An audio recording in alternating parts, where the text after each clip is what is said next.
Medyo mabigat yan, sir. Dapat pinatangali-tangali ko po, sir, para umabot ako sa kainan, no? Makakaasa ka sa bawat biyahe, talagang ikaw ay panatag. Makakaasa ka na serbisyo ay sapat.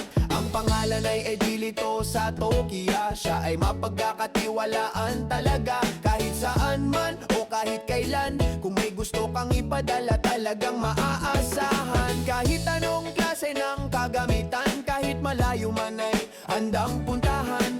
Siya ay palaging patas na lumalaban, safe at sigurado palagi sa daan. Kahit saan makarating ay hindi sumusuko, dahil sa buhay siya ay laging dedikado. Ang pangalan ay Edilito, responsable talaga, gagawin ang lahat para sa kanyang pamilya.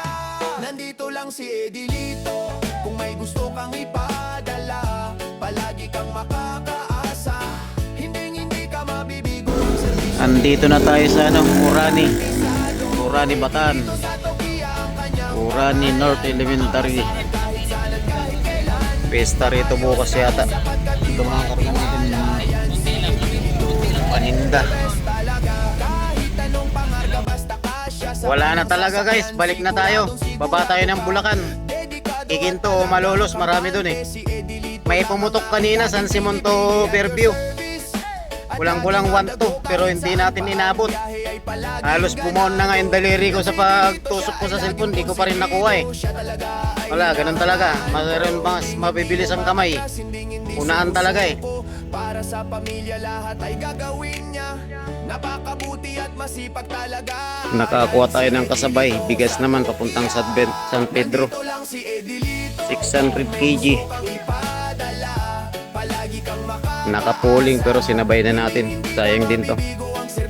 Ito to sana Balagtas, mga bila ng bigas.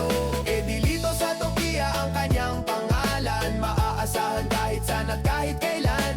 Maayos, kausap at katiwa-tiwala. Yan si Edilito, the best talaga. Nandito lang si Edilito, kung may gusto kang ipadala, palagi kang makakaasa.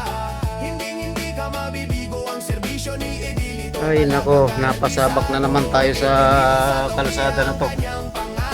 Rough road talaga, literal na rough road. Awan to ng kalabaw. Nakakuha nga tayo ng booking, double booking.